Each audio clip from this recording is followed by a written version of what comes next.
Hello दोस्तों, good evening, नमस्कार। आप सभी का स्वागत है आप सभी के अपने यूट्यूब चैनल परीक्षा की शिक्षा में। आई होप कि आप सभी अच्छे हो, आपकी जो तैयारी है बढ़िया तरीके से चल रही है। तो जो बच्चे क्लास में फर्स्ट टाइम पहली बार नए हैं, उन सबको बताया हमारे चैनल पर आपकी बीएड परीक्षा 2024 का आपका तैयारी रेगुलर बेसिस पे करवाते हैं। जिसे भी तैयारी पूरी करनी है, कंप्लीट करनी है, चैनल को जो है सब्सक्राइब करके हमारे साथ जुड़ जाइए। उसके बगल में बेल आइकन है, उसको ऑन कर लेंगे आप सभी लोग। ठीक है, क्लास का जो समय देख रहे जीके जिस की जो क्लासेस सुबह 10 बजे डेली आपको देखने को मिलती है। रीजनिंग की जो क्लासेस आती है दोपहर को 1 बजे देखने को मिलती है। कला की जो क्लासेस आती है शाम को 4 बजे देखने को मिलती है। और जो हिंदी की क्लासेस आती है शाम को 7 बजे हमारे चैनल पे आप सबको देखने को मिलती है। तो हमारे क्लासेस का जो शेड्यूल है इसको याद करके रखें। इसी टाइम पे आपको जो क्लासेस से जुड़ने अपनी तैयारी को जो है पूरा और कंप्लीट करना है। ठीक है, क्लियर सभी को। बाकी अगर आप सबको पीडीएफ चाहिए क्लासेस का, पीडीएफ हमारे टेलीग्राम का जो चैनल है उसको ज्वाइन करके रखिए। परीक्षा की शिक्षा का हमारा टेलीग्राम का चैनल है, नीचे डिस्क्रिप्शन में आप सबको इसका जो है लिंक मिल जाएगा। यहाँ पे जो क्लास का अपडेट डेली बेसिस पे दिया जाता है और जो आपका पीडीएफ है यहाँ पे आपको अपलोड कर दिया जाता है। और जो आपका एग्जाम का अपडेट होगा अभी आपको यहाँ पे दिया जाएगा। तो यहाँ पे आप जुड़े रहिए। ठीक है, अगर आपको हमसे कुछ पूछना है, कोई बात करें, तो आप हमारे इंस्टाग्राम पर मैसेज करें। परीक्षा की शिक्षा का हमारे इंस्टाग्राम का पेज है, नीचे डिस्क्रिप्शन में आपको इसका भी लिंक मिल जाएगा। फटाफट जाके आप हमें वहाँ पर फॉलो कर लीजिए और अपना मैसेज जो है हमें कीजिए। ठीक है, तो चलिए क्लास स्टार्ट करें। ध्यान से क्वेश्चन को देख के उत्तर देने की कोशिश करेंगे, सही सही उत्तर क्या होगा। ठीक है, तो चलिए क्लास स्टार्ट करें, देखें क्या आ जाएगा। 76 नंबर। देश में एकमात्र किस राज्य की राजभाषा जो है अंग्रेजी है, बताइए। देश के देश में एकमात्र किस राज्य की जो राजभाषा है अंग्रेजी है? सिक्किम की है, नागालैंड की, मिजोरम की या मणिपुर की? तो आपका राइट आंसर नागालैंड की जो आपका दिया गया यहाँ पे बी विकल्प आपका सही होगा। ठीक है, नागालैंड की जो राज्य भाषा है आपकी साथियों क्या है? इंग्लिश है। ठीक है, अंग्रेजी है। क्लियर है। चलिए अगला क्वेश्चन देखें। 77 नंबर पर उत्तर देंगे राइट आंसर क्या हो जाएगा। ठीक है, क्या दिया गया है? बिहारी निम्नलिखित में से किस काल के कवि है थे? बताइए, बिहारी जो है निम्नलिखित में से किस काल के कवि थे? वीर गाथा काल के, भक्ति काल के, रीति काल के या आधुनिक काल के? तो बिहारी जो है साथियों आपके कैसे कवि थे? रीति काल के कवि थे। जो आपका दिया गया सी वाला विकल्प आपका सही उत्तर हो जाएगा। ठीक है, क्लियर सभी को इसके बारे में।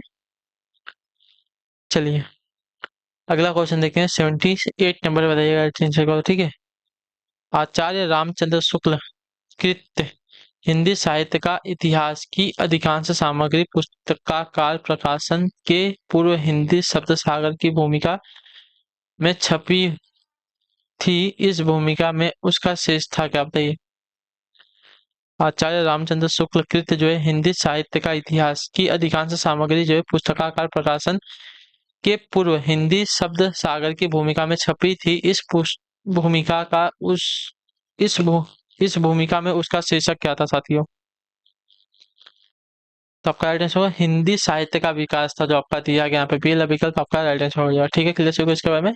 आचार्य रामचंद्र शुक्ल कृत हिंदी साहित्य का इतिहास की अधिकांश सामग्री जो है पुस्तका का प्रकाशन के पूर्व हिंदी शब्द सागर की भूमिका में छपी हुई थी। इस भूमिका में उसका शीर्ष जो था हिंदी साहित्य का विकास था। ठीक है, जो आपका बी वाला विकल्प देगा आपका यहाँ पे सही उत्तर हो जाएगा। ठीक है, क्लियर होगा इसके बारे में।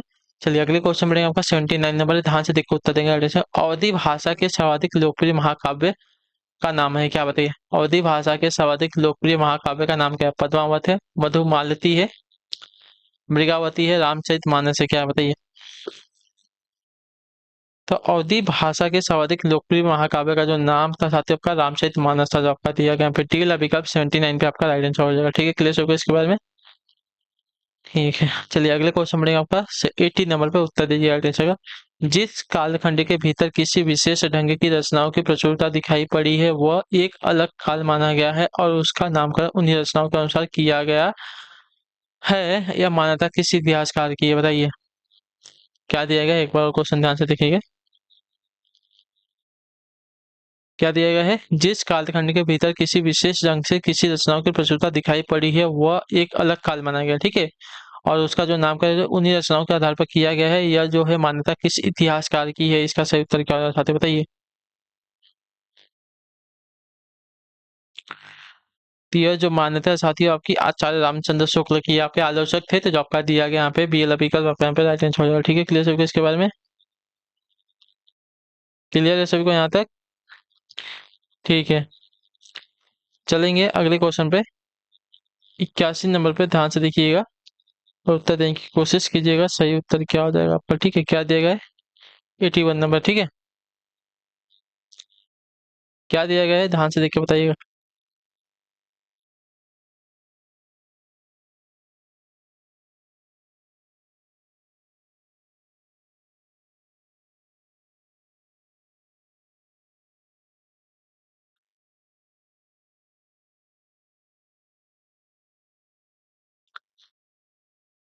संदेशनी मधुवन कूप भरे, इसमें कौन सा अलंकार है बताइए।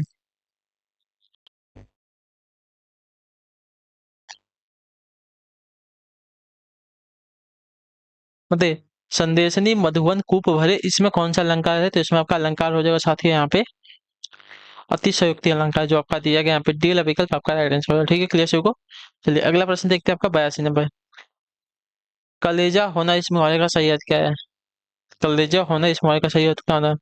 द्रवित होना, विवश होना, विकल होना या हिम्मत होना? कलेजा होना यानी कि हिम्मत होना, जो आपका डी वाला विकल्प देगा है 82 पे आपका राइट आंसर होगा। ठीक है, क्लियर सभी को इसके बारे में।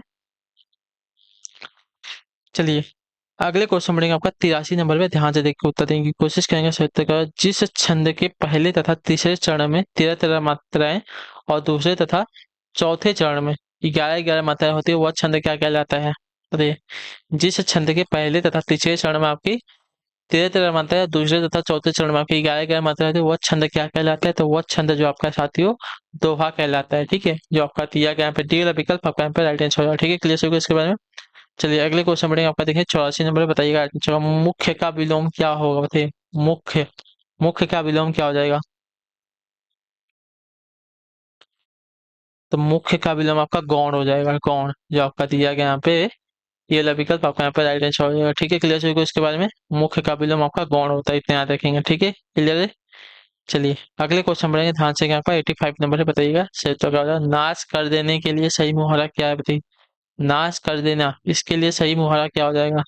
तो नाश कर देना, इसके लिए सही मुहावरा आपका हो जाएगा पानी फेर देना। पानी फेर देना इस मुहावरे का अर्थ हो जाएगा साथियों नाश कर देना। ठीक है, तो जो आपका दिया गया बी वाला विकल्प आपका यहाँ पे राइट आंसर हो जाएगा। ठीक, क्लियर से इसके बारे में। चलिए अगले क्वेश्चन बढ़ेगा आपका 86 नंबर है, ध्यान से देख के बताइएगा राइट आंसर हो जाएगा। निम्नलिखित में से किससे हिंदी की मूल उत्पत्ति हुई है? बताइए, निम्नलिखित में से किससे जो है हिंदी की मूल उत्पत्ति हुई? लौकिक संस्कृत से, वैदिक संस्कृत से, मागधी से या सौर सेनी अपभ्रंश से? देखिए, हिंदी की जो मूल उत्पत्ति हुई है साथियों आपके सौर सेनी अपभ्रंश से हुई है, जो आपका डी वाला विकल्प देगा है 86 पे आपका सही उत्तर हो जाएगा। ठीक है, क्लियर होगा इसके बारे में। चलिए अगले क्वेश्चन बढ़ेगा आपका 87 नंबर है, ध्यान से देखिएगा उत्तर दीजिएगा राइट आंसर का। निम्न शब्दों में से सही वर्तनी वाले शब्द का चयन करना है। ठीक है, निम्न शब्दों में से सही वर्तनी वाले शब्द का हमको यहाँ पे चयन करना है। तो देखिए क्या दिया गया है, 87 नंबर है।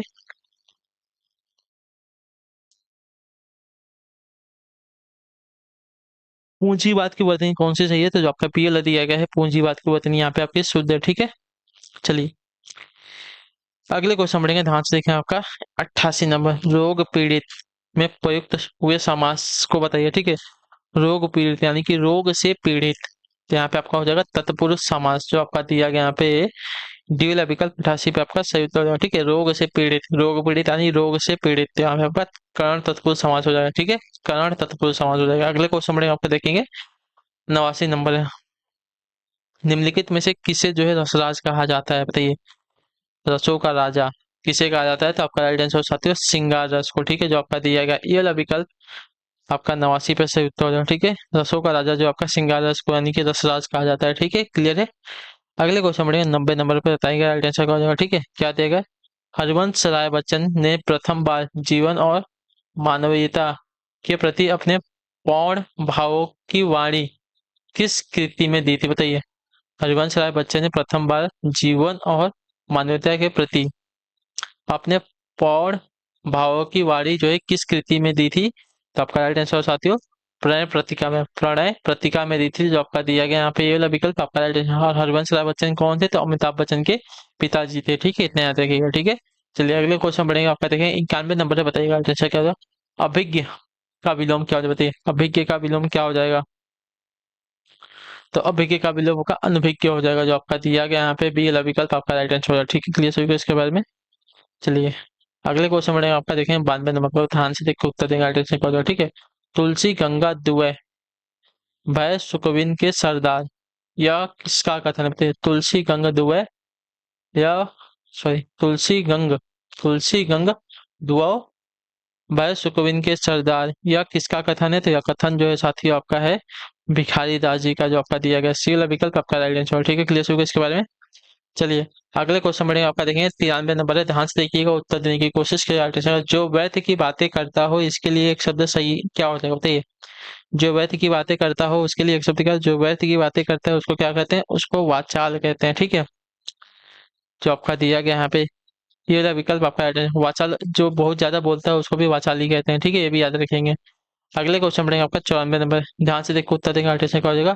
किसी संस्था के 25 वर्ष पूरे होने पर जो उत्सव होता है उसके लिए उपयुक्त शब्द क्या है बताइए?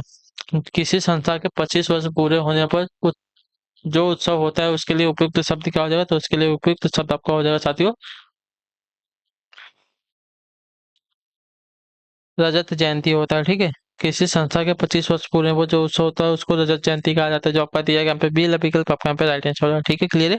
चलिए अगले क्वेश्चन बढ़ेंगे, ध्यान से देखिए। आपका 95 नंबर है, ध्यान से देखिए उत्तर देंगे। क्या देगा? कबीर दास जी की मृत्यु जो है किस सन में हुई थी बताइए? कबीर दास जी की मृत्यु किस सन में हुई थी? तो आपका राइट आंसर हो जाएगा यहाँ पे हुई थी साथियों 1518 ईस्वी में। जो आपका दिया गया यहाँ पे पहला विकल्प आपका राइट आंसर। ठीक है, कबीर दास जी की जो मृत्यु हुई थी 1518 ईस्वी में। ठीक है, क्लियर है। चलिए अगले क्वेश्चन बढ़ेंगे आपका, देखें 96 नंबर। ध्यान से देखिएगा, बताइएगा राइट आंसर का। खड़ी बोली का अरबी फारसी में रूप क्या बताइए? खड़ी बोली का अरबी फारसी में रूप क्या है? खड़ी बोली का अरबी फारसी में रूप आपका क्या है? तो उर्दू भाषा है। जो आपका दिया गया यहाँ पे सी वाला विकल्प आपका 96 पे सही उत्तर हो जाएगा। ठीक है, क्लियर से होगा इसके बारे में। चलिए अगले क्वेश्चन बढ़ेंगे आपका, देखिए 97 नंबर उत्तर देंगे राइट आंसर का। हिंदी भाषा का पहला समाचार पत्र उदंत मार्तंड जो है किस सन में जो है प्रकाशित हुआ था बताइए? हिंदी भाषा का पहला समाचार पत्र जो आपका उदंत मार्तंड किस सन में जो है प्रकाशित हुआ था? तो आपका राइट आंसर हो जाएगा साथियों 1826 में। जो आपका दिया गया यहाँ पे बी वाला विकल्प आपका राइट आंसर हो जाएगा। ठीक है, क्लियर हो गया इसके बारे में। ठीक है, अगला क्वेश्चन देखिए 98 नंबर उत्तर देंगे आर्टिस्ट के। हिंदी के किस समाचार पत्र में जो है खड़ी बोली को मध्य देशी भाषा कहा गया है बताइए? हिंदी के किस समाचार पत्र में जो है खड़ी बोली को जो है मध्य देशी भाषा कहा गया है? तो आपका राइट आंसर है बनारस अखबार में। ठीक है, बनारस अखबार समाचार पत्र में जो है आपका खड़ी बोली को मध्य देशी भाषा कहा गया है। तो जो आपका दिया गया ये वाला विकल्प आपका सही उत्तर हो जाएगा। ठीक है, क्लियर होगा इसके बारे में। चलिए अगले क्वेश्चन बढ़ेगा आपका 99 नंबर है, बताइएगा राइट आंसर। गाथा या गाहा कहने से किस लोक प्रचलित काव्य भाषा का बोध होता है बताइए? गाथा या गाहा कहने से किस लोक प्रचलित काव्य भाषा का जो है बोध होता है? तो आपका राइट आंसर हो जाएगा यहाँ पे प्राकृत का। जो आपका बी वाला विकल्प देगा आपका यहाँ पे राइट आंसर हो जाएगा। ठीक है, क्लियर होगा इसके बारे में। चलिए अगले क्वेश्चन बनेगा 100 नंबर पे, ध्यान से देखिएगा, बताइएगा राइट आंसर का। सिद्धों की उद्धृत रचनाओं की काव्य भाषा है क्या बताइए? सिद्धों की उद्धृत रचनाओं की काव्य भाषा क्या है? तो आपका आता है देश भाषा मिश्रित अपभ्रंश अर्थात पुरानी हिंदी है। ठीक है, जो आपका दिया गया यहाँ पे ये वाला विकल्प होगा राइट आंसर। ठीक है, सिद्धों की उद्धृत रचनाओं की काव्य भाषा जो है देश भाषा मिश्रित अपभ्रंश अर्थात पुरानी हिंदी है। तो जो आपका ये वाला विकल्प देगा आपका यहाँ पे राइट आंसर। ठीक है, क्लियर। तो इसी के साथ जो आपकी क्लास है आज की यहीं पे कंप्लीट होता है। आई होप जो क्लास आपकी अच्छी लगी है, चाहिए क्लास को लाइक करें, चैनल पर पहले तो चैनल को सब्सक्राइब और हमें जो है कमेंट करके अपनी राय क्लास के बारे में आप सबको देंगे कि आपको जो है क्लास कैसी लगी है। ठीक है, तो आपको हम मिलते हैं आपकी अगली क्लास में। तब कल सुबह वाली, तब तक के लिए टाटा बाय बाय, जय हिंद, जय माता। क्लास से जुड़ने के लिए बहुत बहुत ही धन्यवाद साथी।